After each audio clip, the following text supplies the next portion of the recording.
Bonjour à tous, j'espère que vous allez bien. Aujourd'hui, on va continuer le cours du larynx. Pour le plan du cours, il y a la configuration interne, la vascularisation, l'énervation, les lymphatiques, les rapports et les méthodes d'exploration du larynx. À l'intérieur, la cavité laryngée est tapissée par la muqueuse. Elle s'ouvre en haut dans le pharynx et en bas dans la trachée. Elle comporte 3 étages. Il y a un étage supérieur qui est supraglottique parce que la glotte va être à ce niveau-là. Donc l'étage moyen qui est correspondant au rétrécissement du larynx, ça sera ici. Et pour l'étage inférieur infraglottique, ça sera ici, au-dessous de la glotte. Pour l'étage supérieur, il est sous forme d'un entonnoir. Il joue le rôle d'un sphincter protecteur qui empêche le passage de n'importe quelle chose vers la trachée. Imaginons que c'est le larynx et ce rectangle est la trachée. Si un objet quelconque reste à ce niveau-là, ça reste quand même moins dangereux et plus facile à extraire par des procédures de secourisme par exemple. Pour l'étage supérieur, donc il est limité en bas par les plis vestibulaires, en avant par l'épiglotte, en latéral par les plis aryténo-épiglottiques, soit les muscles ou bien les ligaments, et en arrière par l'échancrure inter-aryténoïdienne. Pour l'étage moyen, il correspond au rétrécissement du larynx. Il comporte les plis vestibulaires, les plis vocaux et les ventricules laryngés et bien sûr la fente glottique. Ici, on va faire une petite comparaison entre les plis vocaux et les plis vestibulaires. En ce qui concerne les plis vocaux, ils présentent les vraies cordes vocales parce que c'est le lieu de la phonation. Et pour les plis vestibulaires, ils ont une apparition comme celle des cordes vocales, mais ils ne présentent pas le lieu de phonation. C'est pour cela qu'on les appelle les fausses cordes vocales. Veut dire la même apparition, mais non pas le même fonctionnement. Maintenant, pour les bords médians des plis vestibulaires, elles vont délimiter la fente vestibulaire, et pour les bords médians des plis vocaux, elles vont délimiter la fente glottique. Dans la vidéo précédente, on a parlé d'un muscle qu'on appelle le muscle vocal, qui se trouve dans l'épaisseur des cordes vocales. On a parlé également des ligaments, des 2 ligaments thyro-aryténoïdiens supérieurs et inférieurs. Ici, on va marquer que les plis vocaux s'étendent du cartilage thyroïde jusqu'à les 2 cartilages aryténoïdes. La même chose pour les plis vestibulaires. Donc ici, dans les ligaments, il y a les 2 ligaments thyro-aryténoïdiens supérieurs et inférieurs qui s'étendent du cartilage thyroïde jusqu'à les 2 cartilages aryténoïdes. Il y a un qui est supérieur et qui correspond au pli vestibulaire et l'inférieur correspond au pli vocal. C'est logique avec ce qui est écrit là. Donc, à partir de la vidéo précédente, on peut synthétiser que les plis vocaux sont des formations musculo-membraneuses qui sont constituées des muscles vocaux et des ligaments arythyroïdiens inférieurs. Et pour les plis vestibulaires, ils sont des formations membraneuses qui sont constituées des ligaments arythyroïdiens supérieurs. D'accord? Donc ici, il y a une particularité qui concerne les plis vocaux ou bien les cordes vocales. Donc les cordes vocales sont blancs, sont lisses et sont avasculaires. Veut dire il n'y a pas une vascularisation à ce niveau-là. Pour les ventricules laryngés de Morgani, ils présentent la petite cavité comprise entre ces 2 types de plis. Voilà les petites cavités qui présentent les ventricules laryngés de Morgani, comprises entre les plis vestibulaires et les plis vocaux. Dernièrement, il y a la fente de la glotte. Pour la fente de la glotte, elle est constituée par 2 parties. Il y a la partie antérieure qui est interligamentaire parce qu'elle est située entre les ligaments des cordes vocales. Elle est plus longue que la partie postérieure. Et pour la partie postérieure, elle est intercartilagineuse parce qu'elle est située entre les deux cartilages aryténoïdes et elle est plus courte.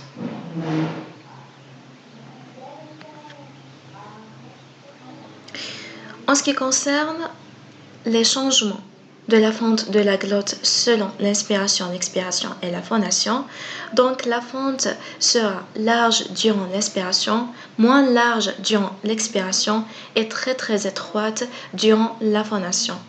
Lorsqu'une personne parle ou bien chante ou quelque chose. Pour l'étage inférieur, il est sous forme d'un entonnoir renversé. Il est limité en haut par la fente glottique, en bas par la trachée et en latéral par la muqueuse qui tapisse le ligament thyrocricoïdien et qui tapisse le cartilage cricoïdien. Donc la fente, la trachée, la muqueuse qui tapisse ce ligament et ce cartilage. La vascularisation du larynx. On va commencer par la vascularisation artérielle. Ici, il y a ce qu'on appelle l'aorte. L'aorte va donner un tronc qu'on appelle le tronc brachiocéphalique qui va donner deux branches. Il y a l'artère sous-clavière et il y a l'artère carotide commune droite. C'est ce qui concerne le côté droit. Maintenant, pour l'autre côté, l'aorte va donner directement l'artère carotide. L'aorte va donner directement l'artère carotide commune gauche et l'artère sous-clavière gauche. Maintenant, l'artère carotide commune va donner deux branches ici. Elle va se bifurquer en deux branches. Il y a l'artère carotide externe et l'artère carotide interne. Oui, je sais, vous allez me dire que c'est ça la branche interne et c'est ça la branche externe, mais ça sera comme ça. C'est comme l'artère carotide externe se porte un petit peu à l'intérieur, puis elle va être dessinée à l'extérieur, comme ça. Donc, si je fais une petite coupe à ce niveau-là, cette branche va être normalement la branche intérieure, mais en fait, elle présente la branche extérieure. Et cette branche va être normalement la branche extérieure, mais en fait, elle est la branche intérieure. C'est ça. Maintenant, on s'intéresse à l'artère thyroïdienne supérieure qui dérive de l'artère carotide externe. Elle va donner deux branches, l'artère laryngée supérieure et l'artère laryngée moyenne, plutôt inférieure. Donc l'artère laryngée supérieure et l'artère laryngée inférieure. Et il y a une autre artère thyroïdienne, l'artère thyroïdienne inférieure, qui se dérive de l'artère sous-clavière et qui va donner l'artère laryngée postérieure. Donc, la vascularisation artérielle du larynx s'effectue par l'artère laryngée supérieure, l'artère laryngée inférieure et l'artère laryngée postérieure qui dérivent des artères thyroïdiennes supérieures et inférieures. Maintenant, pour la vascularisation veineuse, elle est analogue à celle qui est artérielle. Bon, ici, il y a la veine laryngée supérieure et la veine laryngée inférieure et la veine laryngée postérieure. Pour la veine laryngée supérieure et la veine laryngée inférieure, elles vont se jeter dans la veine thyroïdienne supérieure. Et pour la veine laryngée postérieure, elle va être drainée par la veine thyroïdienne inférieure. Et pour les deux veines thyroïdiennes supérieure et inférieure, toutes les deux vont être drainées par la veine jugulaire interne, qui est une des deux branches de la veine cave supérieure. C'est ça. Maintenant, pour l'énervation. Le larynx est énervé par le nerf laryngé supérieur et le nerf laryngé inférieur, ou bien ce qu'on appelle le nerf récurrent. Tous les deux sont des branches du nerf vague. Et le nerf vague est le 10e nerf crânien. On va les montrer. Voyons ces denses lignes. noir, celui-là et celui-là sont les nerfs vagues. Le nerf vague droit et le nerf vague gauche. Chacun des deux nerfs vagues va donner le nerf laryngé supérieur et le nerf laryngé inférieur. Le nerf laryngé supérieur et le nerf laryngé inférieur. Et pour le nerf laryngé inférieur, on l'appelle également le nerf récurrent.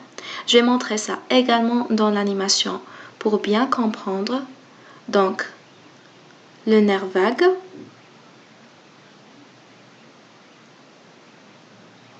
qui va donner le nerf laryngé supérieur,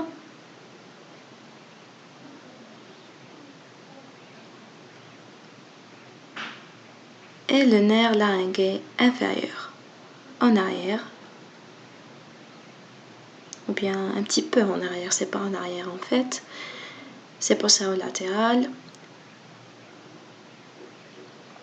Et c'est ça pour l'énervation. Pour les lymphatiques, il y a deux réseaux. Un réseau qui est supraglottique, c'est le plus dense, et un réseau qui est infraglottique, c'est le moins dense.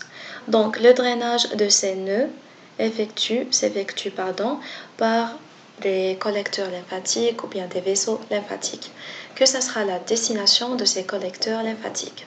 Donc il y a les nœuds de la chaîne jugulaire interne qui se trouvent sur la longueur de la veine jugulaire interne.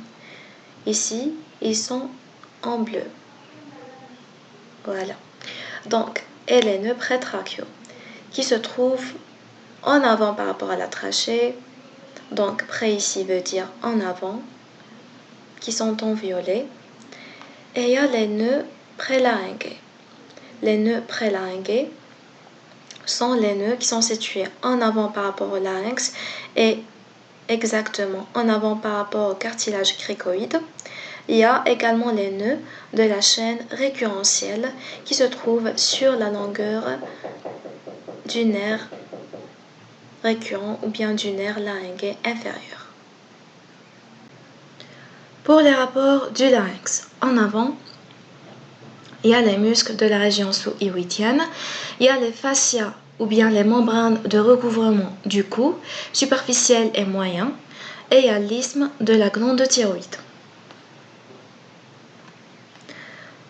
Pour les muscles de la région sous-hyoïdienne, ce sont les mêmes muscles extrinsèques abaisseurs du larynx plus le muscle thyro-hyoïdien. Veut dire le muscle cerno-cleido-hyoïdien, homo qui s'insère sur l'omoplate, hyoïdien et cerno-thyroïdien.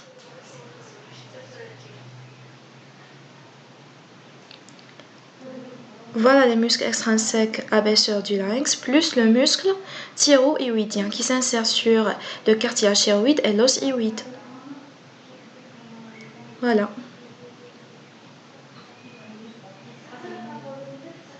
Avant d'aller plus loin dans les rapports, j'ai besoin de vous montrer un muscle qu'on appelle le muscle cerno-cleido-massoïdien parce qu'il a des insertions sur le sternum, sur la clavicule et sur la tuberosité massoïdienne de l'os temporal.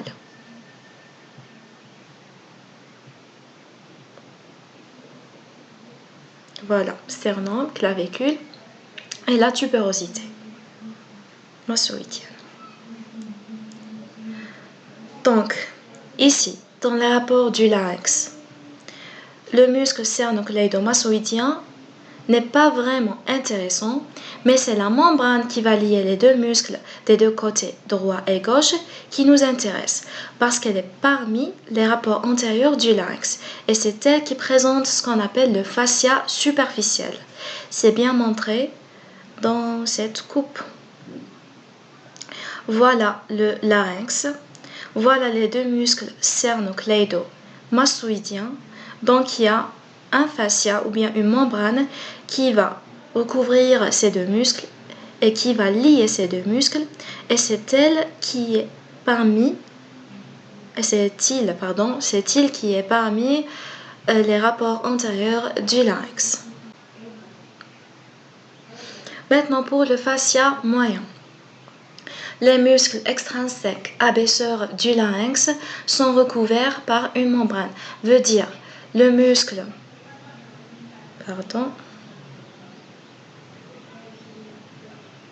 sternocleido-hyoïdien, homo-hyoïdien et sternothyroïdien sont recouverts par une membrane qu'on l'appelle le fascia moyen, et c'est bien montré dans cette coupe. Donc voilà le muscle sternocleido-hyoïdien et le muscle sternothyroïdien qui est situé juste en arrière par rapport au muscle sternocleido-hyoïdien, et voilà le muscle homo-hyoïdien.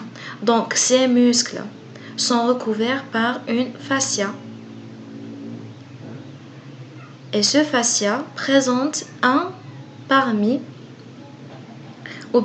des rapports antérieurs du larynx qui est juste là. C'est bon pour les muscles de la région sous-hyoïdienne et pour les fascias de recouvrement du cou, soit superficiel ou bien moyen. Maintenant, on va montrer l'isthme de la glande thyroïde. Donc c'est montré, oui, là. Donc voilà la glande thyroïde. Donc pour la glande thyroïde, elle est composée de deux lobes et d'un segment médian qui va lier ces deux lobes.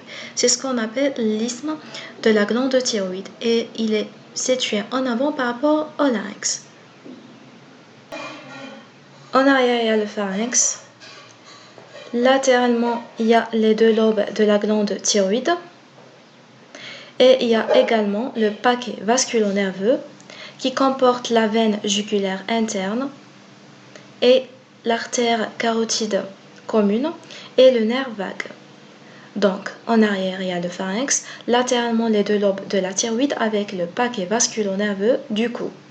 Donc, en haut, il y a la base de la langue, en bas, la trachée, c'est montré là, la base de la langue en haut et la trachée en bas. Et une coupe au niveau de C5. Donc le larynx, plutôt le bord inférieur du larynx est à la hauteur de C6. Donc cette coupe est une coupe au niveau du segment le plus inférieur du larynx. Et bien sûr, nous ne sommes pas obligés d'apprendre tout ça, juste les rapports du larynx qui sont montrés là. Donc il y a bien sûr les deux lobes de la glande thyroïde en latéral avec le paquet vasculo-nerveux ici qui comporte la veine jugulaire interne et le nerf vague et l'artère carotide commune. En arrière, ici c'est l'œsophage et non pas le pharynx, parce que le pharynx qui se poursuit par l'œsophage s'arrête ici.